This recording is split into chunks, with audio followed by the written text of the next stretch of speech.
Hello guys, good morning. Nandito tayo sa ating tambayan. Magpapainit tayo ng konti. Maganda rin sa katawan yung medyo naiinitan.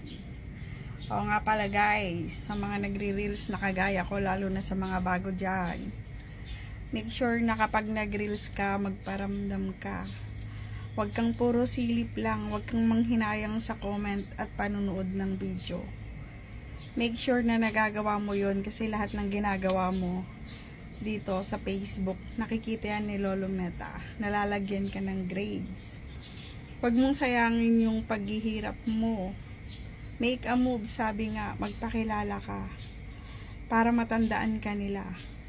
Hindi naman masasayang yung bawat click ng panunood mo, pagla-like at pagko-comment mo. Kasi recorded yan kay Lolo M. Yes, tandaan mo yan. Naka-record yan sa kanya. So, make a move. Pakilala ka. Para nun, mas mabilis kang umangat. That's it. Bye-bye.